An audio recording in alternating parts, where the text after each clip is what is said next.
नमस्कार दोस्तों, stock market studies में फिर से एक बार आपको बहुत-बहुत स्वागत है। तो आज यहाँ पे मैं डिस्कशन करूँगा कुछ इम्पोर्टेंस कंपनी के अपडेट के बारे में, कुछ इम्पोर्टेंस कंपनी के डिटेल्स के बारे में। तो वीडियो को लास्ट तक देखिएगा क्योंकि इस वीडियो के अंदर मैं कुछ कंपनीज़ के टेक्निकली चार्ट पैटर्न आपके साथ शेयर करूँगा, जो एक शानदार लेवल्स में बना है, जो लेवल्स आपको एक अच्छा खासा एज़ ए बाइंग पोज़ीशन में एक्टिव होने के लिए शो कर रहा है। तो वीडियो को पूरा लास्ट तक देखिए और अभी तक अपने चैनल को सब्सक्राइब नहीं किया तो ज़रूर कर लीजिएगा। तो चलो देख लेते हैं आज के इस कुछ कंपनीज़ के डिटेल्स के बारे में। सबसे पहले मैं डिस्कशन करूँगा ज़ोमैटो के बारे में। तो ज़ोमैटो आप सभी जानते हैं इंडिया में एक फूड सर्विसेज़ की इंडस्ट्रीज़ में काम करते हैं, सॉरी फूड डिलीवरी के इंडस्ट्रीज़ के काम करते हैं। देखिए फूड डिलीवरी इंडस्ट्रीज़ में बहुत सारे कंपनीज़ हैं।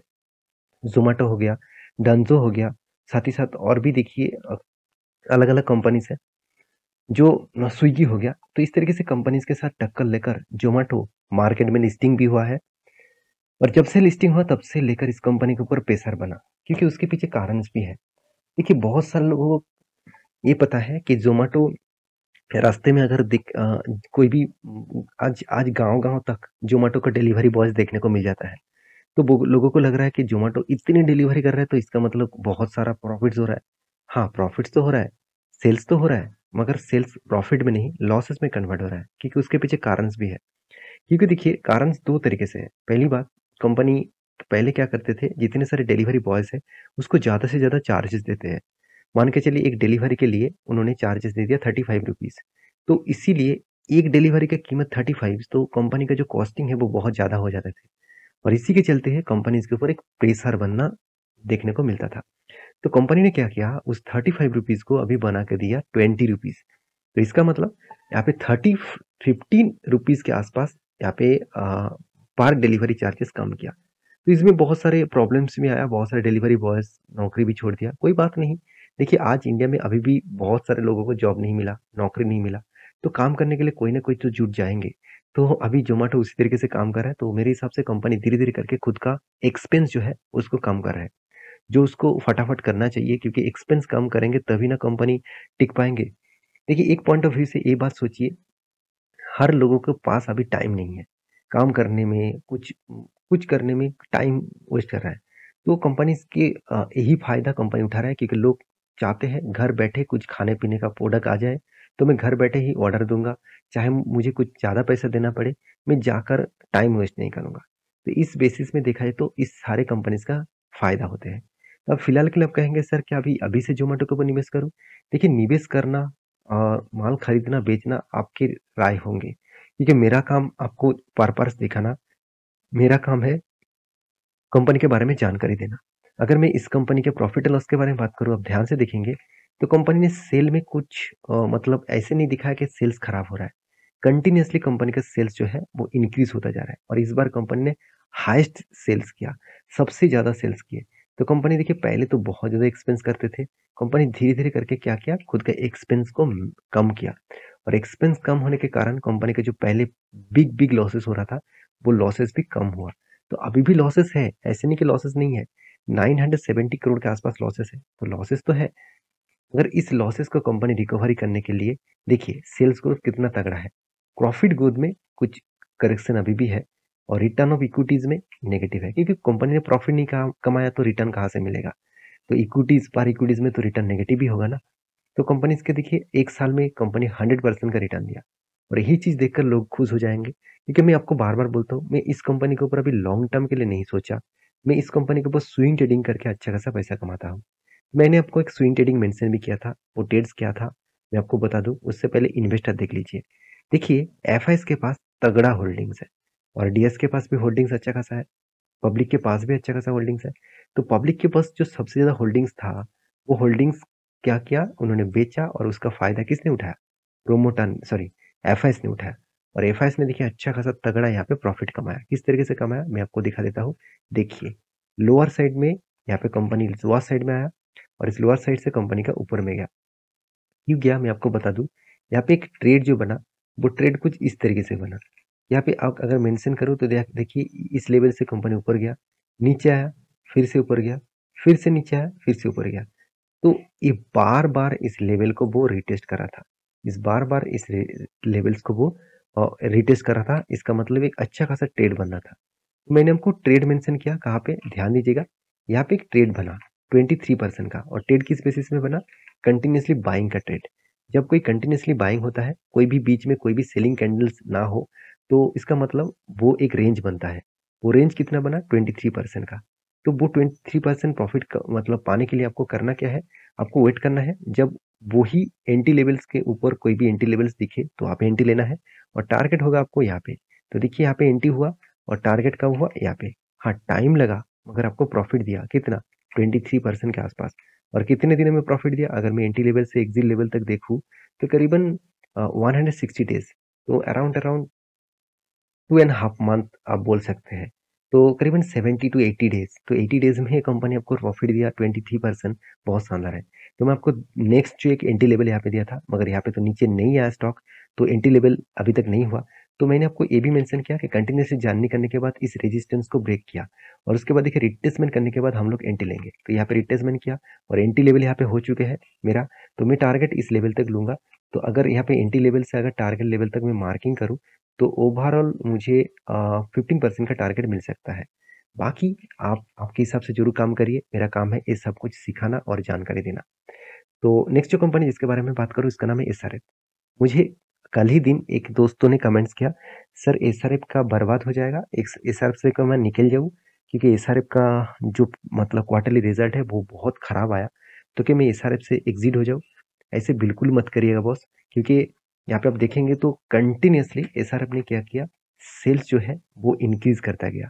इस बार सेल्स कम हुआ क्योंकि उसके पीछे कारण है। कंपनी सेल्स इंक्रीज इसलिए नहीं किया क्योंकि कंपनी का जो प्रोडक्ट मतलब मार्केट में जो डिमांड है वो कम हुआ केमिकल्स प्रोडक्ट का।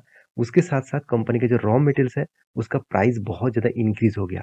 तो रॉ मटेरियल्स का प्राइस इंक्रीज होना, डिमांड कम होना, तो कंपनी का तो खतरा बनेगा। तो कंपनी नया जो रॉ मटेरियल्स जो परचेजिंग है वो उसने क्या किया, बंद कर दिया। तो जितने पुराना रॉ मटेरियल्स था उसी से कंपनी प्रोडक्ट बनाया, और उस प्रोडक्ट को कंपनी ने बेचा। तो सेल्स इंक्रीज नहीं इसीलिए हुआ क्योंकि कंपनी ने नया रॉ मटेरियल्स नहीं खरीदारी किए। तो इसमें चिंता करने का कुछ जरूरत नहीं। मैं ऑब्वियसली शाबाशी इस मैनेजमेंट टीम को दूंगा, क्योंकि खराब सिचुएशन में उन्होंने क्या किया, कंट्रोल में रखा।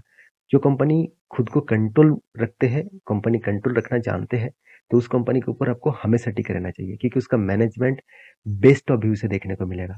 तो मेरे हिसाब से इस कंपनी के ऊपर जो पैनिक सिचुएशन है वो पैनिक सिचुएशन आपको छोड़ना पड़ेगा। मैं आपको चार्ट पैटर्न में दिखाऊंगा किस तरीके से ऑपरेटर आपको पैनिक सिचुएशन दिखाया, और उस पैनिक सिचुएशन दिखाकर वो खुद माल भर लिया, मतलब अच्छा खासा माल उठा लिया। तो आप देखेंगे नेट प्रॉफिट कंटिन्यूसली इंक्रीज हुआ, और इस बार क्वार्टरली जो नेट प्रॉफिट है वो पिछले क्वार्टर की तुलना से 50% के आसपास कम देखने को मिला है। तो इसमें कोई फर्क नहीं पड़ेगा, क्योंकि आज कम है, नेक्स्ट ईयर में, नेक्स्ट क्वार्टर में वो डबल के ऊपर भी जा सकता है। तो रही बात इन्वेस्टर के, देखिए कंपनी में अगर खराबी होता तो एफआईडीएस माल बेचकर भाग जाता। यहाँ पे कोई माल बेचा, उल्टा माल खरीदारी की है। तो आप देखेंगे पिछले क्वार्टर की तुलना से इस क्वार्टर में कंपनी का माल उठाया गया है। तो ये बात आपको समझना पड़ेगा। तो हम लोग करते क्या है, हम लोग गलती कहाँ पे करते थे, देखिए 16% होल्डिंग था, 15.5% है। इसका मतलब मैंने नहीं, रिटेल पब्लिक ने क्या किया, माल बेचा। तो उनको जब खरीदना था उन्होंने तब माल बेच दिया, जब बेचना था तब उन्होंने खरीदा। तो यही करते रहते हैं रिटेल पब्लिक। तो चार्ट पैटर्न में कुछ इस तरीके से बना, ध्यान दीजिएगा। मैं आपको बार बार बोल रहा था, कंपनी एक रेंज के अंदर फंसी हुई है। वो रेंज क्या है मैं आपको दिखाऊंगा, उससे पहले देखिए। देखिए पिछले दिनों में एक गैप डाउन में ओपन हुआ, करीबन इस लेवल में ओपन हुआ, तो यहाँ पे क्लोजिंग हुआ था और यहाँ पे ओपन हुआ, और इसके बाद देखिए कितना बड़ा एक कैंडल बना। तो इस कैंडल्स के बाद आपको मैं इस कैंडल्स को आपको प्री मार्केट दिखा रहा हूँ, आज के दिन का कैंडल आपको नहीं दिखेगा, क्योंकि मार्केट ओपन होने से पहले इस वीडियो आपको साथ शेयर कर रहा हूँ। तो आपको सिर्फ देखिए लॉजिक जानना है, आज क्या पैटर्न बना, आज का चार्ट बना, इसको देखकर क्या फायदा। कोई भी लेवल्स बन रहा है तो एक दिन एक दो दिन में मैं आप उस लेवल को मैं आपके साथ मेंशन करूंगा। तो लेवल्स में ही आपको सब कुछ मिलेगा। तो मैं आपको बार बार बोलता है कि कोई भी स्टॉक के ऊपर इतना बड़ा सा यहाँ पे वॉल्यूम के साथ बाइंग हो रहा है, तो सोचिए वहाँ पे एक बिग ऑपरेटर्स यहाँ पे बाइंग करें। यहाँ पे भी देखिए पहले क्या हुआ था, इस लेवल में आने के बाद देखिए यहाँ पे बिग बाइंग किया गया था हाई वॉल्यूम के साथ। यहाँ पे भी क्या हुआ था, आप देखेंगे तो हाई वॉल्यूम के साथ बाइंग किया गया था। उसके बाद देखिए यहाँ पे भी क्या हुआ था, सब कुछ देखिए, ये पीवीएस डेटा देखिए तभी आपको पता चलेगा। यहाँ पे भी देखिए कितना शानदार शानदार वॉल्यूम के साथ बाइंग किया गया।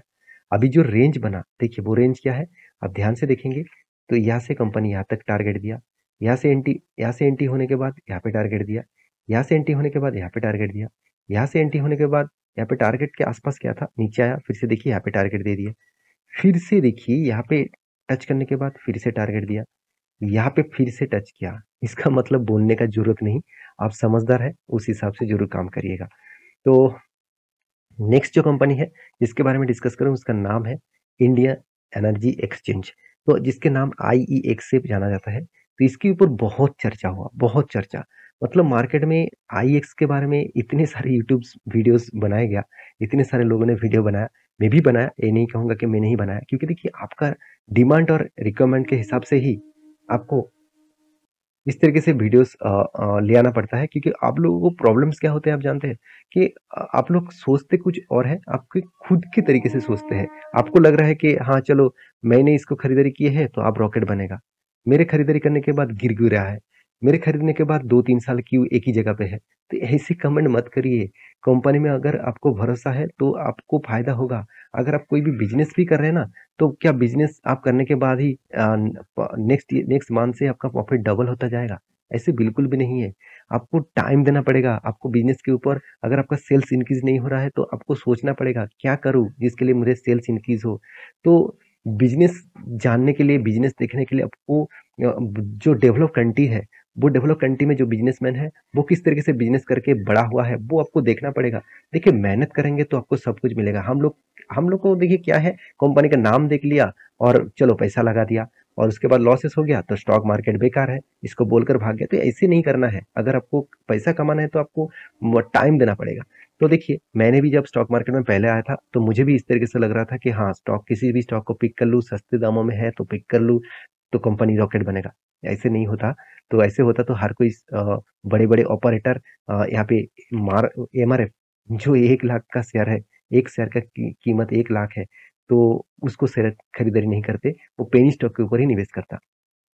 तो देखिए मार्केट कैप तो ठीक ठाक है और पी रेशियो भी ठीक ठाक है, मतलब ROC ROE बेस लेवल में है, जीरो डेप कंपनी है, प्रोमोटर के पास होल्डिंग्स नहीं है, कोई बात नहीं, एनुअली इनकम भी अच्छा खासा है।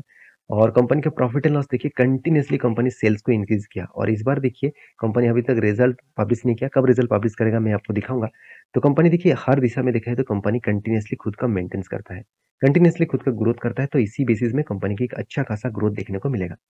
तो बहुत सारे लोग यहाँ पे ये भी कमेंट्स किया कि इसका जो मोनोपोली बिजनेस है वो तो खत्म हो गया, तो अभी कंपनी क्या करे, तो क्या करे। देखिए मोनोपोली खत्म हुआ है, बिजनेस खत्म नहीं हुआ। तो मान के चलिए आप एक जगह पे आपका दुकान था, तो आप अकेला ही मार्केट में राज कर रहा था। मान के चलिए आपके पास और 2-3 दुकान हो गया, क्या आपका दुकान में बेचना बंद हो जाएगा? हाँ, थोड़ा सा कम हो सकते हैं। अगर आपका कस्टमर से आपका डीलिंग्स अच्छा है, आपका रिलेशनशिप अच्छा है, तो वो कस्टमर किसी भी जगह पे नहीं जाएगा। 1-2 कस्टमर जा सकते हैं, बाकी कस्टमर आपके पास ही आएगा। तो यही बात आपको समझना पड़ेगा एज़ ए कंपनी बेसिस में। तो मैं इस तरीके से सोचता हूँ, बाकी आपके राय अलग भी हो सकते हैं, क्योंकि देखिए सबके राय एक नहीं हो सकता। जो लोग मुझे क्रिटिसाइज़ करके कमेंट्स करते हैं, तो मैं उसको यही बता दूँ, देखिए आपका क्रिटिसाइज़ अगर सही है तो मैं उसको खुद का गलती मानकर मैं उसको सुधारने के लिए मैं कोशिश ज़रूर करता हूँ। अगर आपका क्रिटिसाइज़ कुछ ऐसे है कि आपने कुछ मतलब सोच ना ना समझ के अगर आपने किसी ने किसी चीज़ को बता दिया, तो वो एक गलत बात है। तो IEX के ऊपर मैं बहुत बुलिश हूँ। पहली बात, एक लेवल्स में आपको मैं भी मेंशन किया था। यहाँ पे देखिए 21% का यहाँ पे कंटिन्यूअसली बाइंग ट्रेंड बना था, और मैंने आपको मेंशन किया था कि इस रेंज को टच करने के बाद ही एंट्री लेंगे। तो मैंने एंट्री एक्चुअली इस लेवल में ले लिया, क्योंकि ब्रेक डाउन गैप डाउन में ओपन हुआ था, तो मैंने एंट्री इस लेवल में ले लिया, और मैं होल्ड कर रहा हूँ क्योंकि यहाँ पे कुछ टाइम बिताएगा मेरे हिसाब से, इसके बाद एक बड़ा रैली आपको दिखेगा। तो आप भी इस तरीके से चार्ट पैटर्न्स को पहले भी देख चुके हैं किसी अलग कंपनीज के ऊपर, तो इस तरीके से चार्ट पैटर्न को आप फोकस रखिए। बहुत इंटरेस्टिंग चार्ट पैटर्न्स है, जिस पैटर्न्स के हिसाब से अच्छी तरीके से कंपनी वर्क करते हैं। बाकी आप मेरे साथ बहुत पुराना सब्सक्राइबर है, तो आपको सब कुछ पता है। जितने सारे ट्रेड्स बनता है मैं टेलीग्राम में अपडेट भी देता हूँ, और आपको मेंशन भी करता हूँ जब टारगेट होता है और जब एंट्री लेवल बनता है। तो कंपनीज के नेक्स्ट जो कंपनी है जिसके बारे में बात करूँ, उसका नाम है, आप देखेंगे तो लैंडकर लैंडकर होल्डिंग्स लिमिटेड। लैंडकर होल्डिंग्स लिमिटेड इस कंपनी, एक देखा जाए तो एक रियलिस्टिक इंडस्ट्रीज के ऊपर काम करते हैं। तो कंपनी ने एक बहुत बड़ा अनाउंसमेंट किया, और वो भी बोनस, और बोनस का डेट जो है वो 18 अगस्त में आपको बोनस मिलेगा, और वो भी हर 2 शेयर में आपको कंपनी 1 शेयर देने वाला है। तो वीडियो अच्छा लगे तो प्लीज़ लाइक करना और दोस्तों के साथ शेयर भी करना। और हाँ, ये वीडियो टोटली एजुकेशन पर्पस में है, कोई बाय एंड सेल का रिकमेंडेशन नहीं है। तो प्लीज़ एक बार रिसर्च करके ही काम करना। मिलते हैं नेक्स्ट वीडियो में, तब तक के लिए अच्छे से रहिए, अपने ख्याल रखिए। Bye bye.